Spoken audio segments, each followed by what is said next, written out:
Assalamualaikum warahmatullahi wabarakatuh. Waalaikumsalam warahmatullahi wabarakatuh. Ya Rabbi bil Mustafa balligh maqasidana waghfir lana ma madha ya wasi'al karami.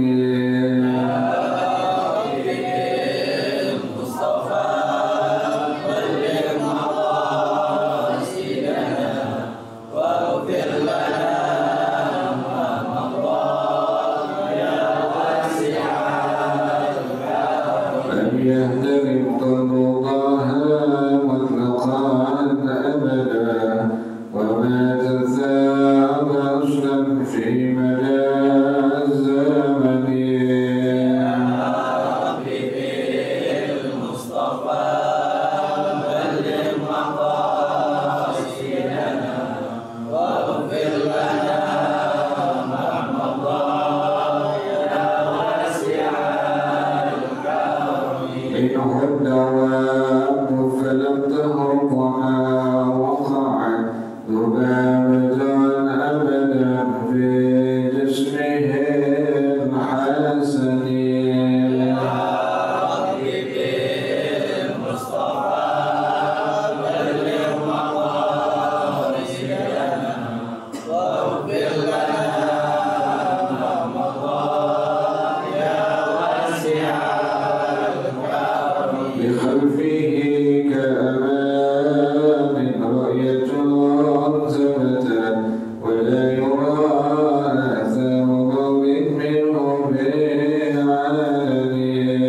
يا ربي بالمصطفى بلغ مقاصدنا واغفر لنا ما مضى يا واسع وقلبه لم ينم والعين قد نعست ولا يرى ظله في الشمس ذو البطن. المصطفى بلغ مقاصدنا واغفر لنا ما مضى يا واسع كيفاه قد علتا قوما إذا جلسوا عند الولادة سفيانا بمختتني. يا ربي المصطفى بلغ مقاصدنا واغفر لنا ما مضى يا واسع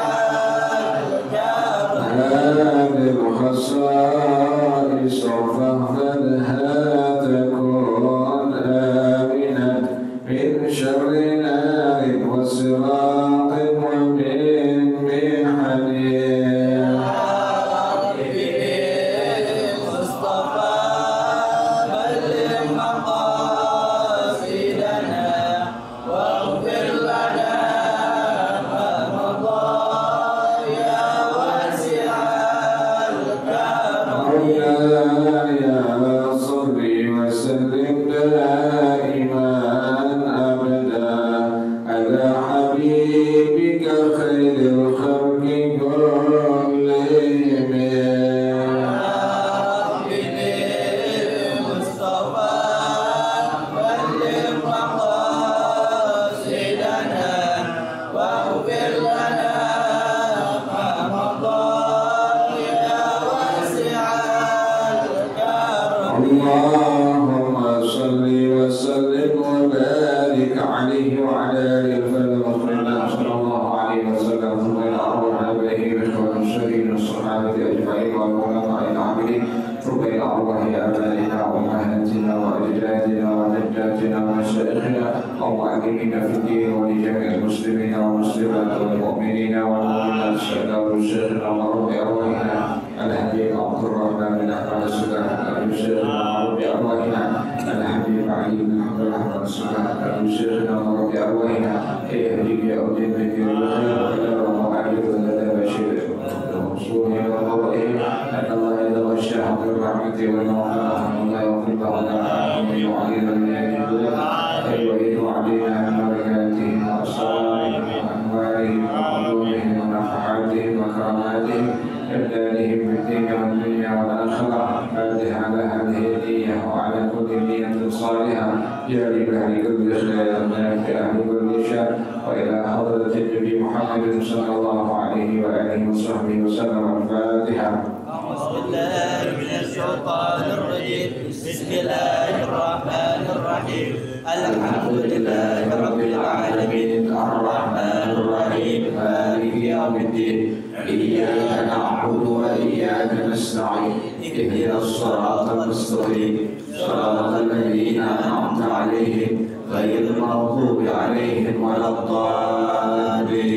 آمين. اللهم صل وسلم على سيدنا محمد الفاتح لما أغلق الخاتم لما سبق الناصر الحق بالحق والهادي إلى صراطك المستقيم وعلى آله وصحبه حق قدره ومقداره العظيم.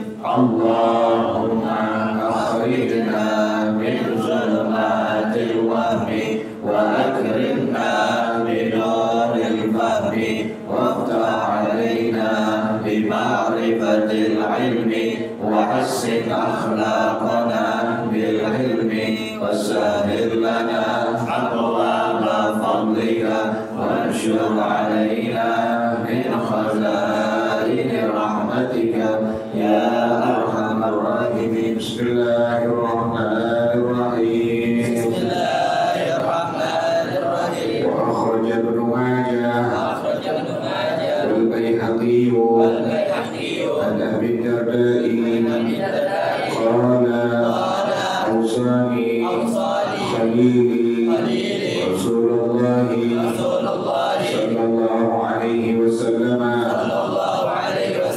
أن لا تشرك بالله شيئا وإن قطعت أو حركت ولا تترك صلاة مكتوبة متعمدا فمن تركها متعمدا وقد برئ منه الذمة ولا تشرب الخمر فإنه مفتاح كل شر.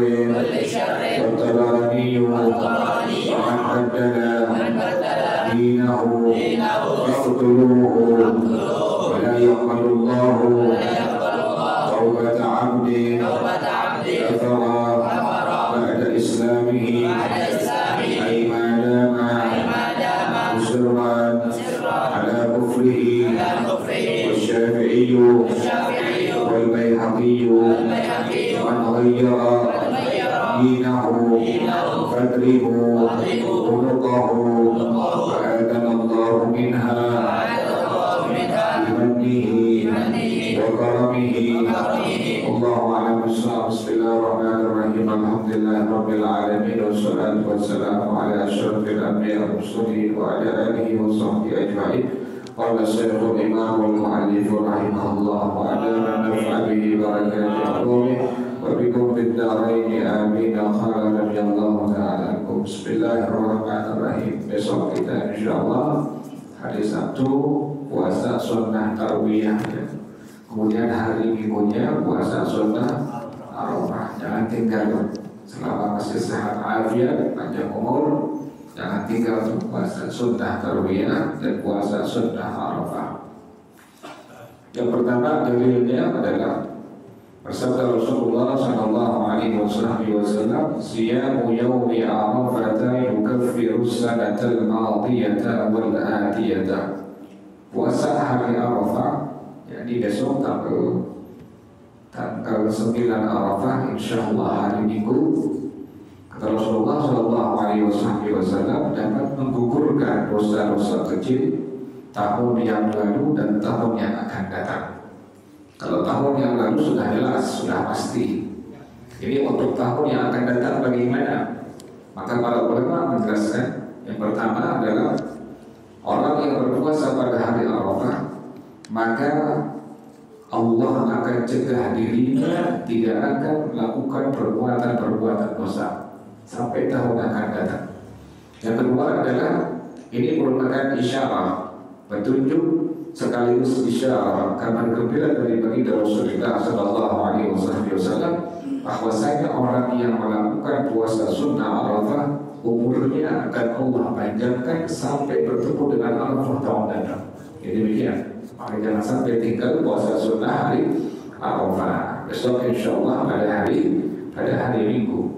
Malamnya seperti biasa kalau yang ada khutbah puasa Ramadan, malamnya kita niatnya double. Aku niat kalau puasa Ramadan dan puasa sunnah tarwiyah untuk malam Sabtunya. Untuk malam Minggunya aku niat kalau puasa Ramadan dan puasa sunnah hari Arafah. Yang kedua adalah hadis dari As-Sayyidah Ummu Salamah radhiyallahu taala anha. Beliau mengatakan ni'mal yaum Arafah. Sebaik-baik hari adalah hari Arafah. Sebaik-baik hari adalah hari Arafah.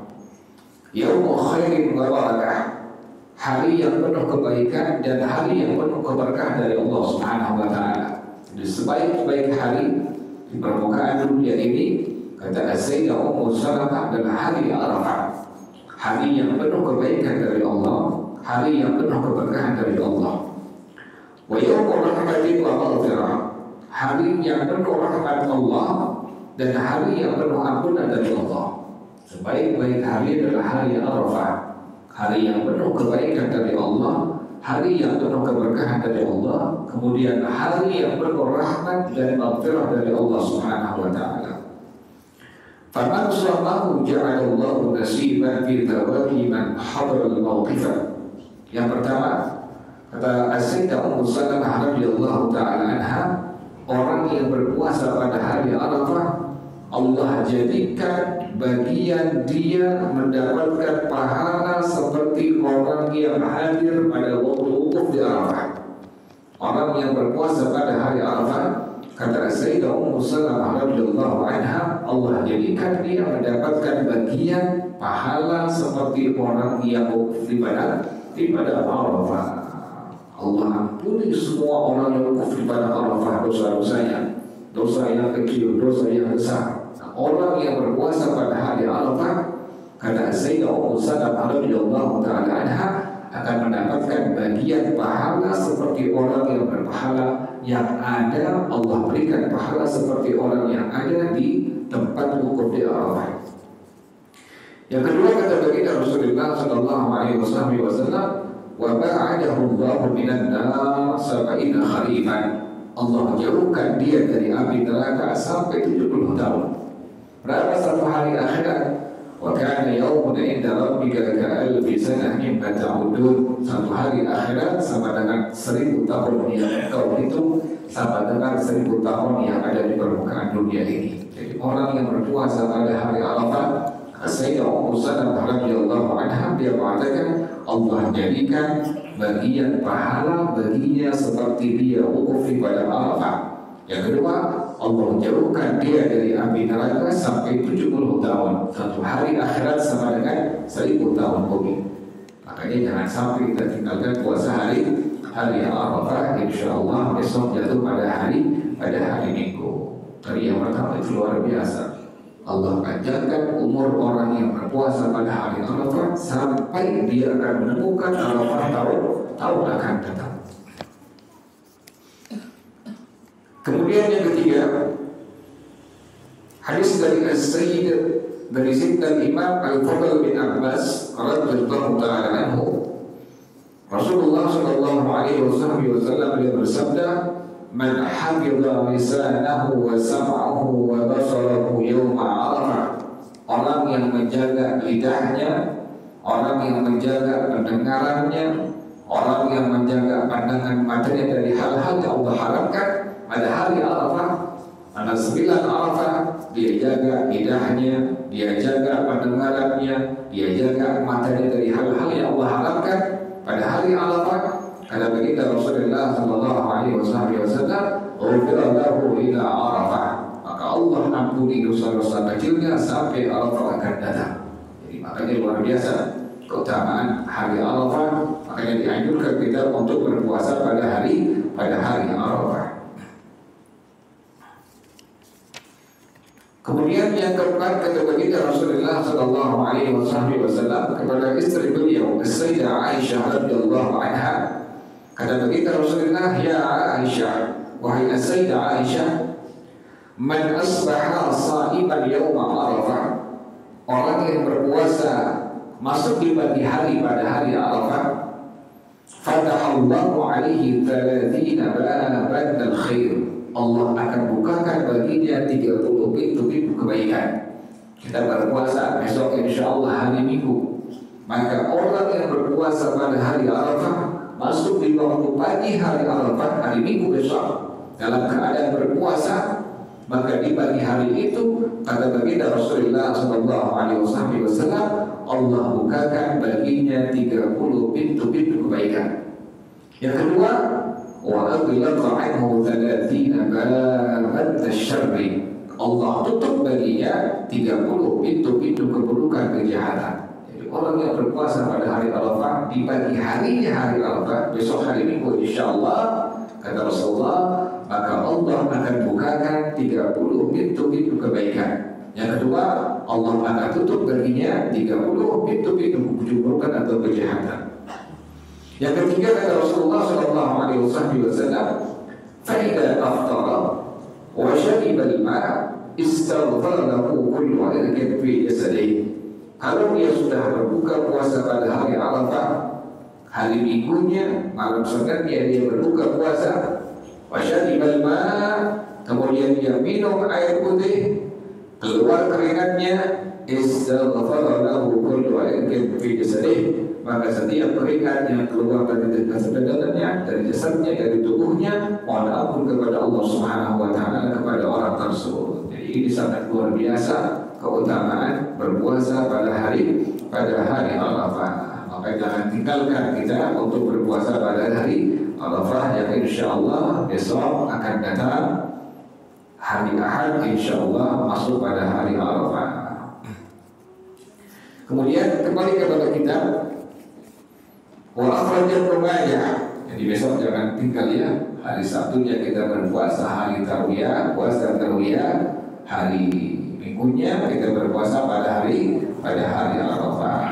Niatnya seperti tadi, kalau ada qadaan puasa Ramadan, niat malam Sabtunya, aku niat qada puasa Ramadan dan puasa sunnah Tarwiyah. Malam Minggunya aku niat qada puasa Ramadan dan puasa sunnah Arafah. Wa akhrajat Ibnu Majah wal Baihaqi an Abi Darda'i. Ini hadis riwayat Al-Imam Ibnu Majah, Al-Imam Al-Baihaqi. Al-Imam Al-Baihaqi adalah di antara min ulama Syafi'iyah. Perlu kita ketahui, saya ulang-ulang, banyak perawi hadis yang mereka masih mengikuti satu dari 4 mazhab yang ada. Jadi perlu diketahui, perlu disampaikan pada sahabat luas bahwasanya banyak perawi hadis yang mereka masih mengikuti apa? Satu daripada 4 mazhab yang ada. Siapa di antaranya ini? Al-Imam Al-Baihaqi rahimahullah. Beliau adalah seorang ahli hadis yang beliau ini mengikuti mazhab daripada Al-Imam Asy-Syafi'i radhiyallahu ta'ala anhu. Makanya kita bingung kalau seandainya ada orang yang bukan ahli hadis, tidak selevel keilmuannya dengan Al-Imam Al-Baihaqi, Al-Imam Al-Hakim. Kita kan sering baca Rawahul Hakim. Siapa Imam Al-Hakim ini? Adalah di antara ahli hadis, perawi hadis yang beliau bermadhab kepada madhab Al-Imam Asy-Syafi'i rahimahullah. Jadi banyak sekali ahli hadis yang mereka mengikuti satu dari 4 madhab yang ada, terutama adalah madhab daripada Al-Imam Asy-Syafi'i radhiyallahu ta'ala anhu. Ini hadis riwayat Al-Imam Ibnu Majah, Al-Imam Al-Baihaqi radhiyallahu ta'ala anhu, an Abi Darda'i. Ini hadis dari Sayyidina Imam Abu Darda, sahabat Nabi, yang waktu beliau sedang sholat, ada sahabat yang menghampiri beliau, "Wahai Al-Imam Abu Darda, rumah engkau akan terbakar. karena rumah tetangga engkau sudah terbakar. Beliau tetap fokus salat, tetap khusyuk salat, tidak terganggu dengan kalimat tadi. Selesai sampai salam, kemudian semua sahabat menyaksikan rumah Al-Imam Abu Darda radhiyallahu anhu tidak terbakar. Subhanallah. Padahal kanan, kiri, depan, belakang sudah terbakar. Secara logika ini sudah terbakar. Tapi kenapa tidak terbakar? Beliau tenang saja salat, khusyuk, tidak terganggu dengan kalimat-kalimat tadi sampai salam. Selesai beliau salam, selesai beliau berdoa kepada Allah Subhanahu wa taala. Ini sahabatnya langsung bertanya kepada Al-Imam Abu Darda radhiyallahu anhu, "Wahai Al-Imam Abu Darda, kenapa engkau sampai tenang, sampai khusyuk? Engkau tidak bergeming sama sekali terhadap kalimat yang tadi aku lemparkan kepada engkau." Apa kata beliau? "Aku mengamalkan yang Nabi suruh, yang Nabi perintahkan kepada aku. Zikir yang aku baca setelah pagi, waktu pagi dan sore hari, pagi dan petang. Apa zikir yang dibaca? Allahumma anta rabbi la ilaha illa anta alaika tawakkaltu wa anta rabbul arsyil azim. Ma sya'allahu kana ma lam yasha' lam yakun wa la hawla wa la quwwata illa billahil aliyyil azim. A'lamu anna Allah ala kulli syai'in qadir wa anna Allah qad ahata bi kulli syai'in ilma." Penting, sangat penting kita mengamalkan yang Nabi perintahkan tadi. Al-Imam Abu Darda, beliau yakin dengan ucapan Rasulullah SAW. Beliau amalkan, beliau baca itu kalimat zikir pagi dan petang, pagi dan sore, dan bunyi kalimatnya, Allahumma anta rabbi la ilaha illa anta alaika tawakkaltu wa anta rabbul arsyil azim. Ma sya'allahu kan wa ma lam yasha' lam yakun wa la hawla wa la quwwata illa billahil aliyyil azim. A'lamu anna Allah ala kulli syai'in qadir wa anna Allah qad ahata bi kulli syai'in ilma. Apa kata beliau? Beliau mengatakan, "Awsani khalili Rasulullah sallallahu alaihi wasallam." Rasulullah telah memberikan aku wasiat. Apa wasiat yang pertama? "Alla tusyrik billahi syai'an." Ini stressing kalimatnya yang dibarisbawahi sini kalimatnya, karena membicarakan tentang apa? Tentang riddah. Tentang riddah sifatnya murtad, orang yang melakukan sifat riddah atau perbuatan riddah. "Alla tusyrik billahi syai'an." Yang kami perintahkan, jangan menyekutukan Allah dengan sesuatu apapun. Tidak boleh yakin dengan cincin, yakin dengan keris, yakin dengan jimat, yakin dengan batu, yakin dengan benda-benda lain. Tidak diperbolehkan pada hukum agama. Itu disebut sebagai isyrak, pelakunya disebut sebagai musyrik. Lagi yang kemarin tidak syirik, yang kita bertawassul kepada siapa?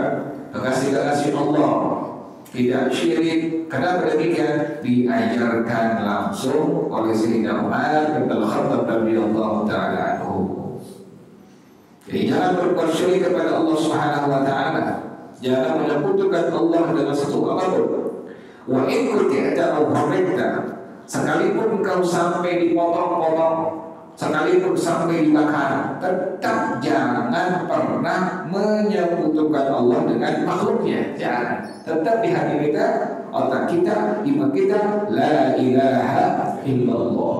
Jangan mudah sholat tapi masih ke dukun, udah sholat tapi masih pakai jimat, udah sholat masih pakai percaya dengan cincin, percaya dengan keris, dengan batu, dengan macam-macamnya.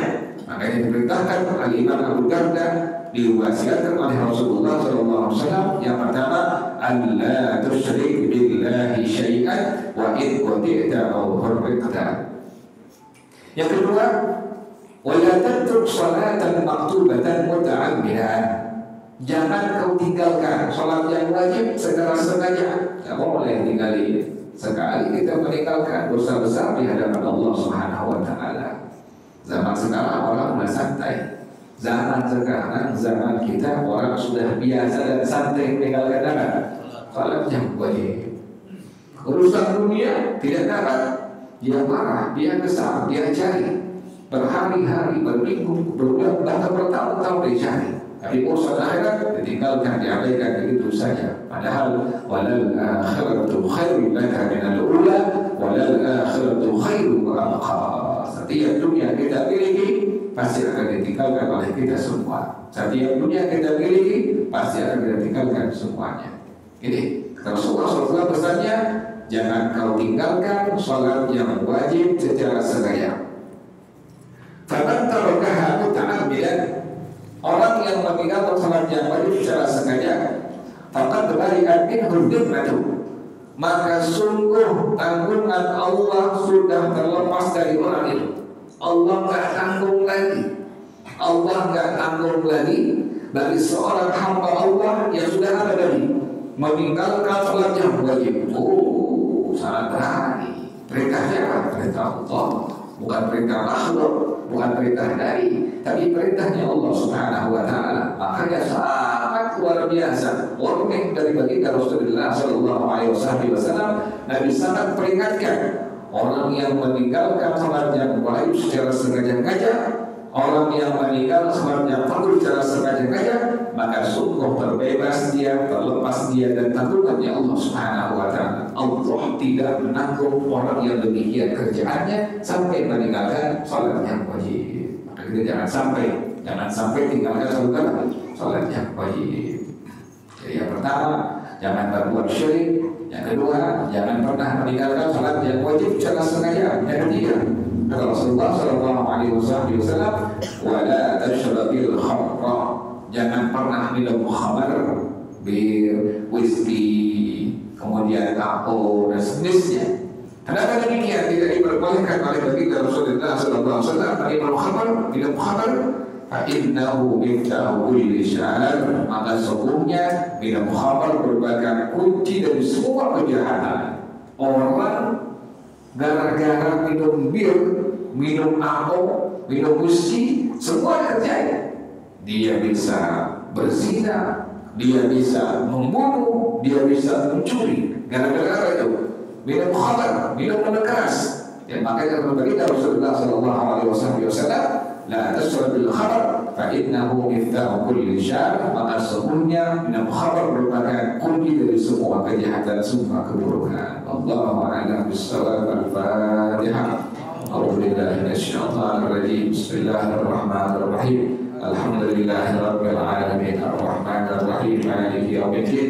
Iyyaka na'budu wa iyyaka nasta'in. Ihdinas siratal mustaqim. صراط الذين أنعمت عليهم غير المغضوب عليهم ولا الضالين آمين. يا ربنا اعترفنا بأننا اقترفنا وأننا أشرفنا وعلى الأرض أشرفنا، فتب علينا توبة تغسل كل حوبة واستر لنا العورات وآمن الروعات واغفر لوالدينا ربي ومولودينا والأهل والإخوان وسائر الخلان وكل ذي محبة أو غيرة أو صحبة والمسلمين أجمع. آمين.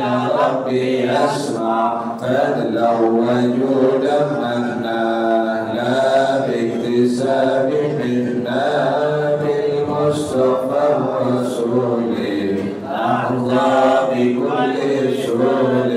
صلى وسلم ربي عليه عند الحب والآل والأصحاب عدالة الصحب والحمد لله في البدء والتنهي. bersama-sama subhanaka Allahumma wa bihamdika asyhadu an la ilaha illa anta astaghfiruka wa atubu ilaik. Alhamdulillah ala ni'amillah, alhamdulillah ala barakatillah, alhamdulillah hamdan yuwafi ni'amahu wa yukafi'u mazidah, walhamdulillahi rabbil alamin. Ya Rasulullah